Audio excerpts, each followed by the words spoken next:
Welcome to Homescreen. We're going to be talking today about how it's possible to gather really good key behavioural insights in one short, sharp onboarding flow from Joy.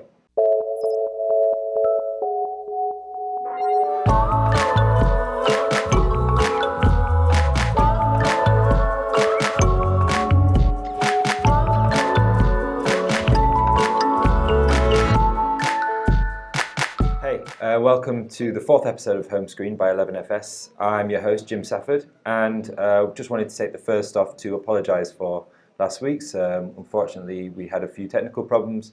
If you guys want to hear any more about that topic, then make sure you get in touch with us and we can sort of think about doing something similar along those lines again in the future. I'm joined today by Tunde who's responsible for the design of Pulse here at 11FS. How you doing, Tunde? You all right? Yeah, I'm good, man. Good to be on the show. Seen the first few episodes and yeah, just excited to get on. Cool. If you didn't watch the first few episodes, check it out either on the 11FS YouTube or on David Breer's Twitter.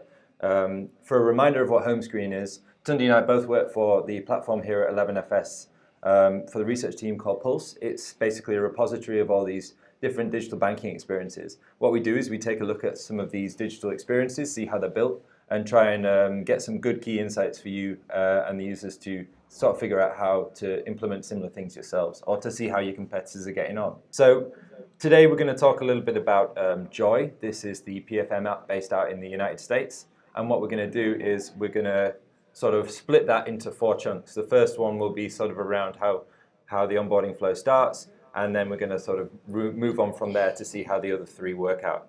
So the first video that we're going to look at is kicking off the process. You can see here from the video, we're getting started with a nice sort of introductory carousel feature.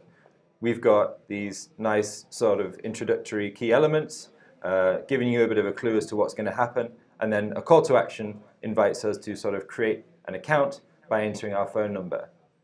Then we will be sent a verification code, which we'll enter as a secret code.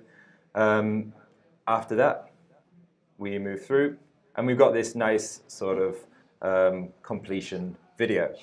We've got a little line strike through and a nice tick to say that we've completed that function. So I guess the first thing, Tunde, is to talk about why carousels are used before the sort of onboarding flows commenced. Carousels, this kind of like tutorials are a common UI pattern we're accustomed to seeing now. Brands often use login screens to give more context about the product or the offering. There's a discussion to be had about the layers of friction it may cause users to overcome, but I think Joy in particular do a really good job at sort of lightening the load, using illustrations to make it feel like less of an arduous task, less that you don't have to read as much. And there's a clearly marked CTA, so if you choose not to, you can just get out there and begin with the onboarding.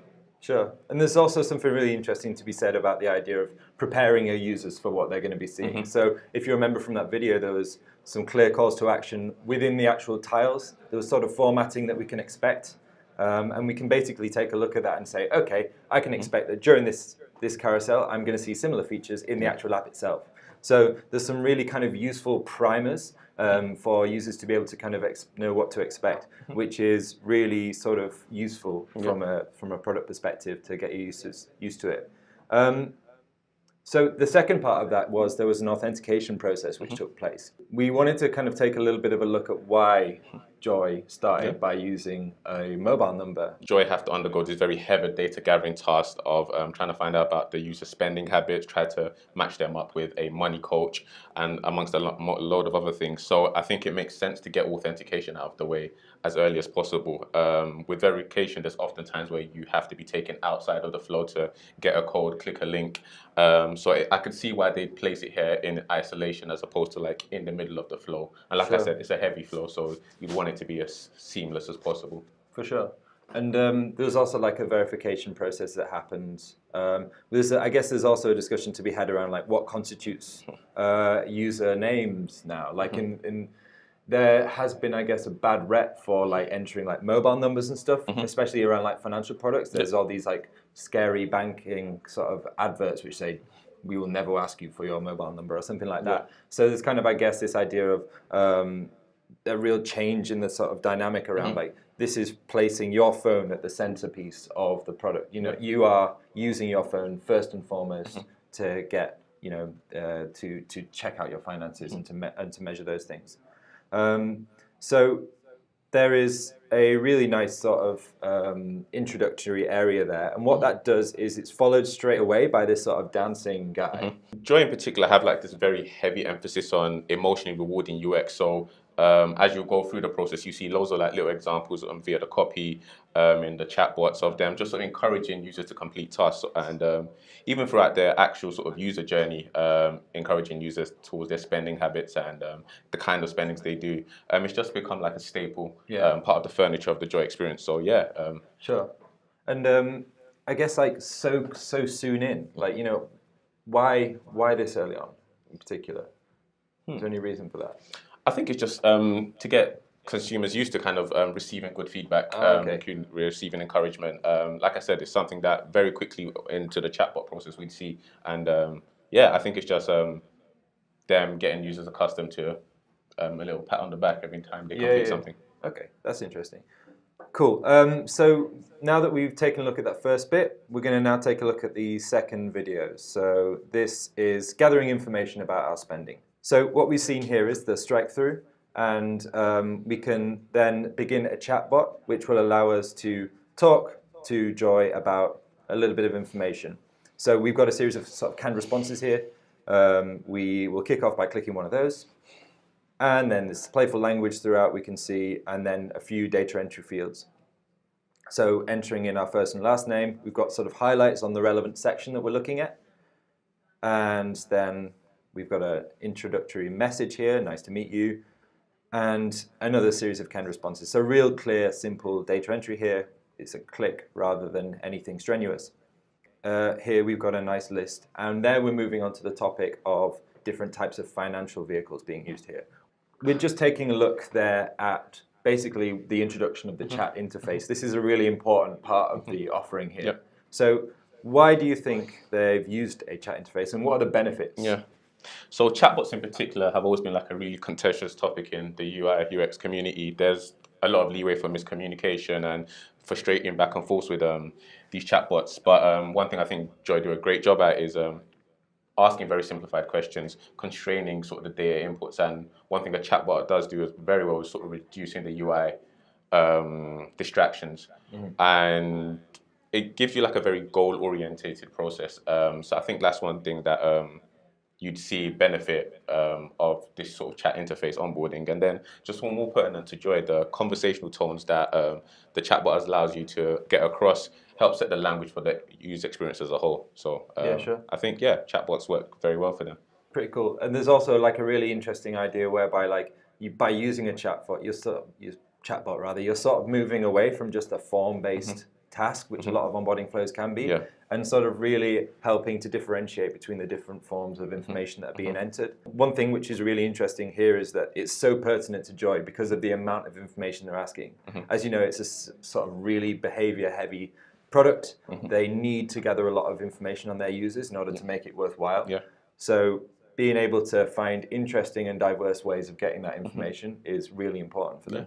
I guess one of the questions which relates out of that is why would we offer flexibility on the types of data entry? I know we've touched on that a little bit in the previous one, but yeah, similar to kind of what you said, forms are kind of what we're used to seeing. However, type is like a heavy user commitment, especially with the amount of data we're really trying to gather out of users here. As we see further along the process, it's deemed that they're deemed as quite laborious processes to have to go through, and just big chunky forms are general like UI, UX no-nos, and just a massive turn-off for users in general. So exploring data entry options outside of that reduces the interaction costs and just allows users to get through the onboarding process a lot more swiftly. Sure. Cool. So the third element we're going to take a look at is it's what we're calling the introduction of the behavioural element. So in this, we're kind of through the third stage, and what we can do is answer a few questions in order to sort of better understand the personality of the individual. So as you can see, the language is playful, and now we've introduced this sort of slider function. So this allows the user to sort of swipe up and down the slider, and then we're able to kind of give these sentiment-based answers, things that are quite hard to sort of really clearly define in a slider. Giving a few of these answers, and then those answers are translated into some phrases. And again, moving through via calls to action below there once we've changed the function.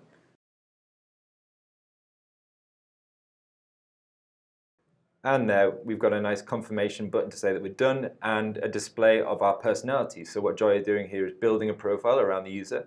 What is their personality? They can categorize them and then make those sort of behavioral decisions based on those. So that's really how they introduce the behavioral element to it.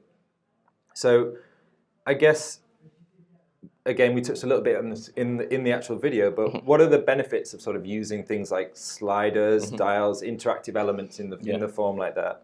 So sliders in particular are like really intuitive UI elements and have become like a staple of the mobile experience. We think about adjust brightness or the volume on your phone.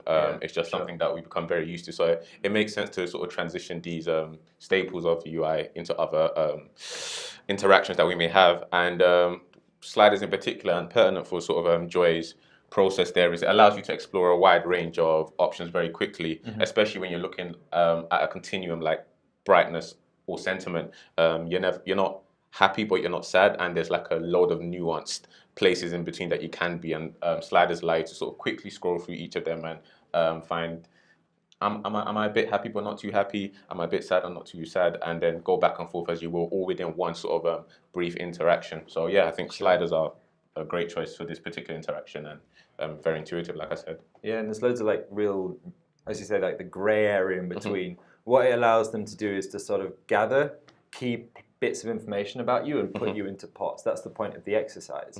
So like being able to sort of realistically put yourself in, I'm around this area, then that helps them to group all these bits of information in a bit more of a controlled manner. So that's a really nice way. And that's basically the third or fourth now, like key data entry element that's been completed. So what does this do in terms of like keeping the experience fresh? Like, surely there is an element of that to it. Yeah, like if we take it like one by one, so input fields, these are used to ask specific information like salary or rent. Sliders, like we just visited, are to explore a range of options that would otherwise be sort of too heavy for a drop-down list or radio boxes. And sort of the buttons that they do often use are like for a small range of 3 to 4 options, and to touch on our earlier points of reducing interaction costs and just reducing the margin of error that chatbots often have, they're healthy choices to ensure that we don't have users don't engage in choice paralysis or aren't required to think too much about for a response. Sure.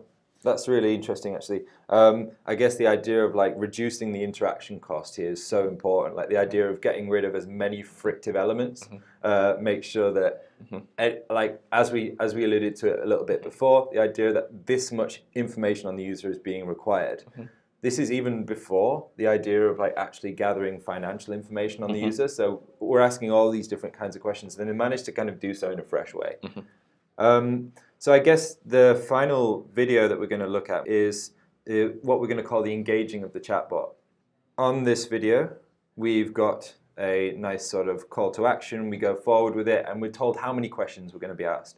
So again, another slider, it's a different type in this instance, is used, and then we click a call to action when we're happy, a similar sort of trope to what we've seen from the other slider. And we go through these sort of agree, disagree expressions. So asking questions about our financial well-being in this instance, being able to see very clearly what number the question is so that we're aware of where we are in the process. And on question 5, we're sort of taking a look at the idea of look. And then final 6, so no matter what I do, I'm likely to have financial problems. You disagree with that. So these are really kind of emotive questions. And now we're able to like meet our coach. So on the one hand, we've already had a chat interface discussion, but now we're going to have a fresh one. And it's sort of separated into this new one by someone called Ava. So this is our chat bot, our money coach. And what we're able to do is to introduce ourselves to Ava, say, hello, I'm your personal money coach, and so on. And then these calls to actions will lead us through the decision tree, which is being used by the bot to help us to make better financial decisions. So push notifications are allowed on the phone. So Joy's now taking an active decision-making process within the phone. and we use a free text field here. You can see the email section is highlighted, so we know that that's the area we want to be clicking in on. And then the zip code is entered. Again, we can see the same trope being used. Nearly at the end of this now. We're entering our birthday on a different type of data entry point again. Loads of emojis being used throughout this. And then when we're happy, we'll click on the button. So there we go. We're now signed up to Joy.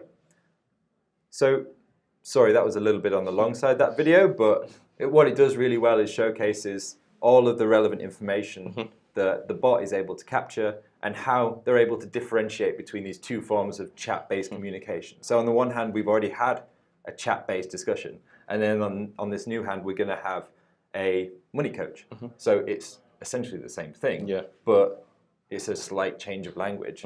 So like, I guess the idea of assigning a money coach is the idea of having like a personal banker in your pocket. Now this is a trope I think that we've seen from a lot of fintechs, the idea of banking is not just a service anymore, which is going to be for the rich people having a personal banker. A smartphone now is supposed to be the vehicle by which you're able to have your own personal banker. So I guess this is the thing that they're going after from a sort of personal perspective with this bot. But they're still sort of collecting data right up until the end of this point. So, and it's all quite personal. They're really spreading out the personal data that they're gathering. Why do you think they're doing that? So as we've seen, Joy have this like arduous task of collecting a lot of data to discover your personality and accurately sort of decipher who your money coach is and what kind of spending habits you do have. So in order to reduce the cognitive load, it makes sense to, as opposed to create, once again, another sort of phase of personal data collection to kind of litter it amongst the overall onboarding phase. Sure. So yeah, I think that's a really good point. So the idea of being able to spread the load a little bit is really important. But it's just so interesting the fact that it's done on a range of different topics. So we'll be introducing discussions about our expenditure, and then they'll throw in a little bit of information about how you are, everyday spending, or how you're sort of behaving in terms of your caution or things like that. So there's like this, it's never overwhelming in the sense of being sort of really focused and finite. You're kind of evenly spreading the sort of the load, as you said. So how are they kind of able to communicate the overarching app identity through the onboarding? So Joy as a sort of brand use a lot of emotive imagery, pastel colors, and just friendly UI elements to convey a friendlier user experience. And the overall vibe of the application is less transactional and more conversational. So the tone of the language in a chatbot is reflective of the visual language, and also chatbots are used elsewhere to kind of engage in other parts of the app. So help and contact, for example, use chatbots to engage with that part of the business. So I guess it's good to get users familiarized with the interface from the onboarding, so it's not sort of this new surprise all of a sudden when you come to the help and contact page. Yeah, absolutely. And it's really noteworthy as well, the idea of being able to sort of do all this stuff playfully. Like the idea of your money doesn't have to be managed by serious people. It can be managed by a dancing fat guy. And that's a key component of the experience. I think users are really delighted by this experience. It's something which people will actually enjoy using. And then what's noteworthy in this is that at no point in this are we actually asked to link our bank account. So one of the key components of a PFM tool is it needs spending to analyze. But it seems as though they've sort of foregone the experience or the need to link up the bank account and delayed that. So what they actually do in the app is they'll ask you to link the bank account once your account's open. So they spread out the need for that sort of information and just focus on the key sort of personality and sort of spending tropes that you can identify. They're able to sort of build up a picture around you and maybe wait a little while longer until you can add your bank account to gather further data. So that's kind of an overview of how Joy have been really impressively gathering sort of key bits of information on users. I guess what are the key things we can take away from this? There are a few things. So the variety of forms of data entry, so slider, chat interface, These are sort of keeping the user experience really fresh, and they kind of they wade away all of the idea of fatigue. So no one is going to be tired by using this app. They're going to sort of enjoy it. They're going to relish it and not really know that they're kind of giving up a lot of the personal information that's required to have a really good sort of PFM experience. The second is the idea of almost instant validation. So as you saw, they were very, very quick to reward their users, and that helped them to sort of keep the momentum up of the journey throughout the process. And it's a key element of what we know as customer delight. So how can you delight your users and keep them super happy? That's a key component of how you can sort of get them using the product. And then the third is sort of the idea of like checking off tasks on the mental to-do list. You'll remember there was a checklist throughout the entire process, and they kept referring back to it that entire time. So this is, I guess, a form of catharsis. You know, the user being able to sort of strike through their list and see ticks next to it. That's a really kind of, we know from behavioral economics and things like that, that people enjoy doing that sort of thing. They really care about the idea of getting stuff done. And then what it also does is it helps to signpost where the user is at any point in the journey. Keeping your users sort of really up to date with where they are in any process will allow you to sort of make sure that they're happy and allay any concerns that they may have, and ultimately sort of get that onboarding experience completed. So that's kind of, I guess, how you gather more information from your users and do so in a more effective manner. And that's all the time that we've got time for today. So thanks very much for tuning in. If you want to see more of our content, head over to FinTech Insider on your favorite podcast providers. And if you've got a question or want to suggest a journey, hit us up at pulse@11fs.com and check out Pulse as well. Thanks very much, Tunde. Take care. Thank you very much.